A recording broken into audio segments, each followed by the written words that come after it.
Just a quick note at the beginning here.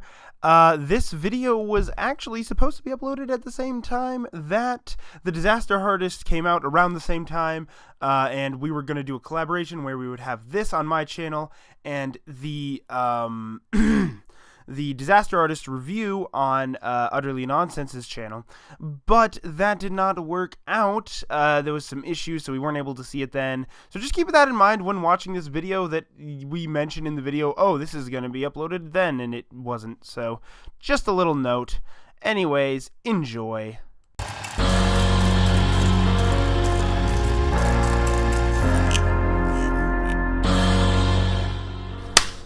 What up, my Nimians, and welcome back to Nim TV. I am your host, Nimajneb2299, and I'm here joined by Eric. Whoa, where am I? No, from sorry, tried to be like, whoa, what happened? Where am I? Well, I don't even know where I am. I've never done a video in this location. We snuck into school. But yeah, he's from a YouTube channel called Utterly Nonsense. I'm from Utterly Nonsense. I run a show called Low Res Reviews, where we sit in a car before we're about to go see a movie, and then go see the movie and talk about it after and what we thought. And I'm actually going to be joining one of their videos of that, which actually should be uploaded, I would think, about the same time. We're going to try to have them uploaded at the same time, and then I'll have a link to theirs, and they'll have a link to mine. So I'll be in their review of The Disaster Artist. So, and then we're reviewing The Room. Yep, what we just saw, The Room. Right, yeah. So what do you think of The Room? I feel violated on many levels. Pretty much everything from like the second softcore porno to the party could have been cut. See, it was like this whole time I'm like, okay, why are we here? What are we doing here in this movie? So the basic story of the movie is there's a guy named Johnny who's played by Tommy Wiseau, part of Wiseau Films production. Yes, Tommy Wiseau, the best logo ever. Best person on earth. He's amazing. Yeah, I love Tommy. Yeah. I don't know what he is. I don't think he's human, but I thought he was French, and I thought he was Italian. Now I don't think he's human. Yeah, yeah. Like, what is his accent actually? I don't know. I swear Nobody knows where he's from or where he got his $6 million to fund the movie. I don't know. I don't know. I heard somewhere he got it from real estate. That he was like a real estate agent. Okay, I guess that's possible. I guess. And then he was just suddenly like, hey, I want to make a movie now. I don't know. Maybe he had always had dreams of being a filmmaker, but just never like went into it. And then one day he was like, hey, I have enough money to make a movie. Let's do it. Let's do it.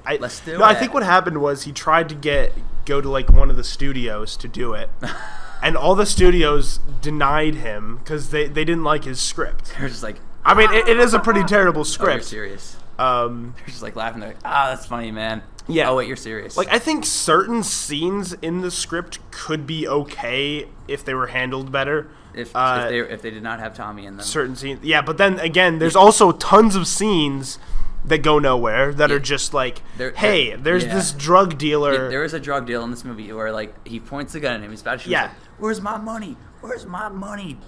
Danny, where's my money? And that is not addressed. Like, and then they're like, they have this whole conversation about how he shouldn't get mixed up in drugs and stuff, and then it's never mentioned again in the movie. It's just there, and then someone smokes one of his joints like later on. It's just like, drugs, but anyways, man. if you want to know the story of this is, so Tommy, the main character, played by a non-human,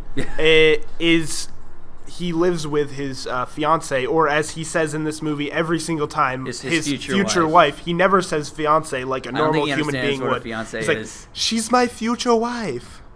Like, I don't know. Yeah. This movie feels like, is this what, like, because he's not from, is this like what foreign people think of Americans? Probably, honestly. Like, their future wife. They don't call it fiance. I think a lot of the issues with it does have to do with the fact that he's not American, and so he just doesn't understand, like, because he's obviously not from America with that accent, whatever accent it is. Yeah, no American in any way, shape, or form would play football in a tuxedo. Yes, play football in a tuxedo. I don't think anybody. I don't think anybody in any country would though. That's the thing. But yeah, and there's random things like the one character's mom has breast cancer, and it's never mentioned again. It's like really weird. It was like, I got the test back. I don't know. Cancer. So like it's basically like this movie. Okay, so there's the main plot is Tommy and his future wife live together or whatever, but his future wife doesn't love him anymore, so she starts cheating on him with his best friend, who is Mark, played by Greg Sestero, who was actually became Tommy's best friend in real life. Well, that's what a lot of what The Disaster Artist is going to be about, is their friendship. Yeah, I heard about which is going to be interesting, I think, because I think they have an interesting friendship. I think it's James Franco's Tom, and his little brother is Greg. He's Sestero. playing Greg Sestero. Sestero. I don't know whichever one it was. But yeah, which actually the book, The Disaster Artist, was written by Greg Sestero.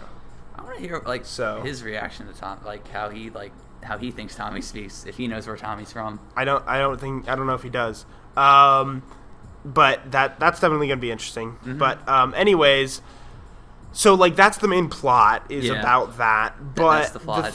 But it's basically that kind of runs through the movie, but then there's a bunch of random scenes that have nothing to do with it throughout. So it's basically that plus a bunch of random scenes that are just there. That's the movie. If you cut out all of the pointless scenes, it would probably be half an hour long. It's actually an hour and 39 minutes, an hour and 40 minutes, something like that. Yeah. Oh my god, wait, the music in this thing is really out of tone. Yeah, I think the music is very. I thought this is taking place in a forest or something, because it really sounds like there's pan flutes and piano music. The music does not fit the tone at all. They keep playing the same. It's the same thing. The same tune over and over again. However it goes, and it's it's just. Okay. And there's also when they're not playing that, they're playing really dated early 2000s sex scene songs. Those, oh my gosh. Yeah, they're let's talk about the sex scenes. Yeah, they're the worst. They are terrible. They're it's did Tommy want to shoot a porn movie? Maybe. And so he made the I don't know. And this is the closest he could get with this movie. I mean, maybe he heard that whole joke about how to get an Oscar you have to show a nipple or whatever, and he's I can win an Oscar. I can do that. I mean, that. He probably would if there was an Oscar show for bad movies. He would have won all of them. Yeah. Best bad act, bad performance, best producer, bad screenplay, writer, executive producer, everything. He's an executive producer and a real producer for this, so it's what's the difference between an executive producer and a producer? I mean, I think the executives finance it. I guess that explains why. Because you said he spent $6 million on this movie. That would make sense. That would make sense. Really makes you wonder. So he financed the entire movie with $6 million. Mm-hmm. Nobody knows where he got it from. That's kind of just weird. Yeah.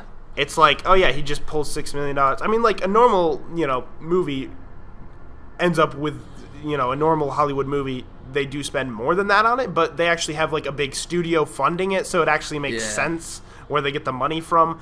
But this, it's it was all Tommy's, because he tried to get with a studio or whatever, but none of them would do his movie. Again, because he probably had a terrible script. He was probably hey, read my script, check it out, and they're wow, this script sucks. It's they give it back within 24 hours. So So I feel there's going to be some scenes like that in Disaster Artist. Yeah. But I don't know. How long have we been going on this? I don't know how long. 8-9 minutes already. Oh, okay. Wow. What else? Oh wait, why is this movie called The Room? Yeah, why is this movie called The Room? That's a question I was wondering. Yeah, I don't understand. Also, another quick little thing. Yeah, I got one more thought on this too. Kind of. Hold on. I also got Spoons. So for those of you who don't know, whenever you go to a screening of The Room, because they do screenings of The Room for people who are fans of The Room. They do like midnight. Yeah, they do like these screenings every time because so in the movie there's these picture frames that have pictures of spoons in them for whatever reason. So when you go to a screening of The Room, you're supposed to throw a spoon at the screen every time there's a spoon. And every time you see a spoon, like just throw it at the screen, you know. So I would honestly love to go to one of these screenings. I would, and just see like I feel like it would just be a fun thing. Like you hear everybody laughing at every scene. You'd be playing football and tuxedos, strangers. Now let's talk about some of the best lines in the movie. Oh my god! What else? I did not hit there. I did not. Oh hi, Mark. Oh, hi, Mark. What else? You are tearing me apart, Lisa. That's great. In a few minutes, bitch. What else is there? There's the bathroom thing where she's like, Johnny, come out in a few minutes, bitch. I actually really love that line. That it just kind of comes up. It's just like, I'm just like, yeah, Johnny. There had to be you tell her. Who were like laughing behind the camera, like trying not to laugh. Yeah, definitely. I feel like most people who worked on this movie with him only did it for the paycheck. Yeah, because obviously he did pay $6 million, so he probably paid people a decent amount to be in the movie. Yeah, so, I remember talking to at some point someone obviously if they weren't getting paid, someone would have had come forth and be like, yeah, real people don't talk like this. Yeah, I feel like Greg Sestero probably would have done it anyways, just because they were really good friends, and that was a big thing. They wanted to make a movie together. Yeah. But everybody else who's involved, I feel like is just like, yep, I'm here for a paycheck, and that's show me the money. That's it. The actress playing Lisa, the poor actress playing Lisa, who had to be in 4 different sex scenes, was probably thinking just $1 million. That'll be $1 million. Just giving you a lot of money. Yeah. Just think of the paycheck. She probably didn't get quite that much, but she probably paid a decent amount. I don't know. Yeah. If you paid $6 million on this, on the entire movie, yeah. This is kind of a nitpick, but did you notice shots in this thing were out of focus? You know what I mean? They would cut to it and it would just be so blurry at some point. I was thinking, did you focus on this or something? Yeah, a little bit. I don't know. They're focusing on the pictures of spoons. I don't know, but they were focusing on the pictures of spoons that there are actual pictures of spoons in his house. Actual pictures of spoons. There's no reason given. Oh, you know what another great line was? What? Hilarious line. How's your sex life? Oh yeah, he's just talking to him about in a cheesecake his business, and he's just talking. Yeah. Him and his best friend are just talking to each other, and they're he's just talking to him about his business and or whatever his job or whatever, and then he's just suddenly oh, by the way, how's your sex life? In a public place. And it's just as a waitress comes up and it's would you like our cheesecake? No, we're talking about his sex life. Okay, have a good day. It's pretty much what it is. Let's talk about that scene too, though. Oh yeah. That scene starts, and you see 2 people come in, take their order, go down to sit. Then two other people come and take their order, go on to sit. These are just random people. Yeah, they are not part of it. And then Tommy and Mark, the actual main characters of the movie, come in, take their order, and then go sit. It's a minute or something of them ordering, and they finally come in. And they just sit there while they're taking their whole order. It's why are we seeing this? They needed something to make it an hour. Let's see. There's the flower scene. What it's else? So quick, and everybody's probably seen that scene. It's so quick and just poorly edited in terms of the audio. There's a lot of terrible dubbing in this movie as well. Oh yeah. Oh, remember? Hi doggy. Oh yeah, hi doggy. That's my random. favorite customer. Yeah. Oh yeah. I just took off sunglasses. Hello. Oh hi Johnny, I didn't recognize you. Oh hi Johnny, I didn't see it was you. Yeah. Here's the flowers. Here's the money. Hi doggy. Hi doggy. Bye. Bye. Bye. You're my favorite customer. And it was just really quick, and it was they were only allowed to film in that place for a certain amount of time, and they had to get it done quickly. Let's do this. It's okay, let's get this done. We only have a couple minutes to film in here. We gotta just get in here and get it done. That's what it felt like. Yeah.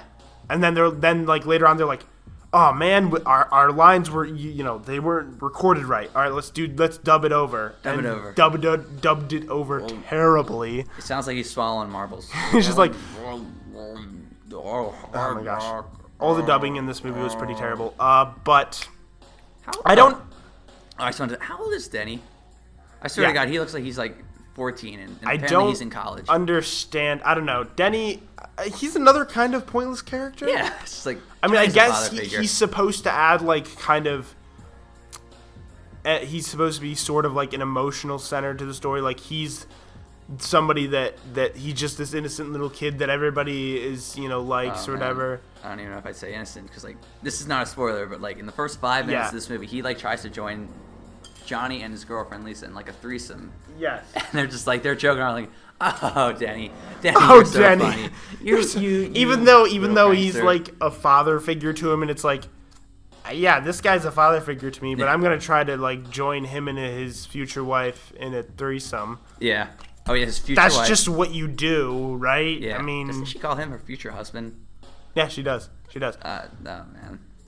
I don't get you, Tommy Wiseau. And we know that Mark is Tommy's best friend. Oh yeah. We know this very well because it is mentioned like 7 times apparently. 7 times at least. Is it 7 times? I tried to count it. I think I got up to 7 times. It's like 7 or something like that. Yeah, it's just like he's my best friend, even though it's he's like your best friend. Why? It's like because that's how people talk. Yeah. I can't do this to him. He's my best friend. Oh, for the paycheck. Come on, Greg, for the paycheck. It's for your best friend. It's for your real best friend. But yeah, and it ends with Johnny killing himself. Oh. Spoiler alert. After writhing around a dress. After humping a dress. Oh my god. Yeah. that was kind of like the point where it's like, oh my god. So, if you were to give this movie on a rating of 1 to 10, now this is a different scale. This is not a normal movie scale. This is a bad like movie scale. So you have to create a different kind of scale for this type of movie. How bad is this movie like from 1 to 10 like that? From on a 1 to 10 scale, how much of a so bad that it's good movie is this on a scale from 1 to 10? Like a 6, because there are parts where I did laugh like really hard, like the in a few minutes. I mean, I think most people would say 10 because this is the most notorious like so bad that it's good movie. So I would probably go with like a 9 or 10 on that. Yeah, like, maybe like an 8. Every decision in this movie is wrong. Yeah, and just, every decision is wrong. Like, I don't know. One thing I would say about this movie is this movie inspires me in my own possible filmmaking career because it makes me realize that, I know I could easily make a movie that's better than this. So as long as I make a movie that's better than this, I'm good, right? Here's the thing: it's like you can tell, like you no matter how. I mean, you can tell like when a movie is like there's like effort put into a movie. You know what I mean? And I could tell like there was some effort. Put in, See, like, Tommy wanted to make a really good movie. He wasn't just like right, and obviously he wasn't doing it just for the money or anything because he obviously already had enough money. He spent $6 million on this movie. Right, so like he had kind of passion into it and effort. So it's kind of like. I don't know if you know who Ed Wood was. It's kind of like Ed Wood, where it's like I have never actually seen the movie. I don't remember. Was it just a couple movies he did or whatever? But yeah, a director who's really passionate about the movies they're making. They really love making it, but they're also terrible at it. Yeah, they don't realize it, and they make a terrible movie. There was actually a movie about Ed Wood as well called Ed Wood. So yeah, I guess Disaster Artist is a similar type of movie as Ed Wood, where it's like a director that's so bad, but like he actually is kind of passionate about the movies that he makes and is really putting effort in, but it just doesn't go well. You made all the wrong choices, Tommy. All the wrong choices. All the wrong choices. He is not a human being. You're tearing me apart, Johnny. All I have to say, you're tearing me apart, Johnny. I mean, I prefer the way the movie is now. Like, I'd rather the movie be like it is now, rather than a mediocre movie. Yeah, just because otherwise, then there'd be nothing there to really talk about. Now it's like it gives you something to talk about, it gives you something to laugh at, and kind of, If I had to like summarize, to be like, it's not good, but I am glad that I saw it. Yeah, I think it's definitely an enjoyable watch just because of how bad it is. And I know everybody knows this at this point. There's been so many reviews of this movie. This is a huge like cult classic already. Yeah. We're kind of jumping on onto it late. But when did this come out? Like 2003, maybe. Yeah, it was early 2000s somewhere. We're 14 years late. That's not so bad, is it? Yeah. I mean, the whole popularity of it didn't come until a little bit later, I don't think. Till, like, some big YouTube channels started reviewing it, like Nostalgia Critic and stuff like that. Oh, yeah. Maybe it was big before that. I don't know. I don't know when it really started becoming a big thing. I remember people I think like Citizen Kane of bad movies and everything. That was, like, the big catchphrase for it. Wait, what was? The Citizen Kane of bad movies. The Citizen Kane of bad movies. Yeah, that's the big thing. And I would say, yes, it is. For the most part. Yeah, it is. Yeah. So I don't know if there's a lot more to say about it. Yeah. I think I got everything out there. I got everything that I was gonna say. This movie kind of frustrated me at certain points. I was just like, why? Yeah, but at the same time, I was like, at screen. the same time, I was like, this is kind of a charming movie because of how just bad it is. I don't know. Yeah. It's interesting. But yeah, so anyways, that's probably about all. So go check out Utterly Nonsense. Utterly Nonsense. Will be a link in the description to I'll show you guys Utterly Nonsense. And there also should be a link to their review of low-res reviews. Yes, of The Disaster Artist. I will be in that. If you want to hear if you want to hear my thoughts on The Disaster Artist, I am going to be in that video. Yeah. So we'll sync it up at the same time. Yeah, we will. We'll try to upload them at the same time and have links in the description to the other one and whatever, or at least the thing at the end, a box at the end. Same camera too. I guess I use that camera for the low-res reviews. Yeah. But anyways, reviews, one stone. 2 reviews, 1 camera. But anyways, leave in the comments what you think of The Room. Yeah. If you've seen it, do you like it? Is it your favorite movie to laugh at? Also, let me know if you like having somebody else in the video. I've never done a movie review with somebody else, so this is like a new thing. Let me know what you think of that, and if you would like to see more, let me know what you think of him. Yeah, be gentle in the comments section if you're gonna like hate on me. Be gentle. Or don't. I mean, do whatever you want, really. Comment section is free. It's America. It's a free country. Yeah, it's America. I can throw spoons if I want to. You're tearing me apart, YouTube. You're tearing me apart, YouTube comments. Yeah. Anyways, that's about all. I should probably just end it now. So thank you so much for watching. Goodbye. Bye. The gents and ladies, I spoil loyal fans. I foil your plans and leave fluids leaking like oil pans. My coiled hands around this microphone are lethal. One thought in my cerebral is deeper than a jeep full of people. MCs are feeble. I came to cause some pandemonium. Battle a band of phony MCs, a stand a lonely one. Imitator, intimidator, stimulator, simulator of data, eliminator. There's never been a greater. Since the burial of Jesus.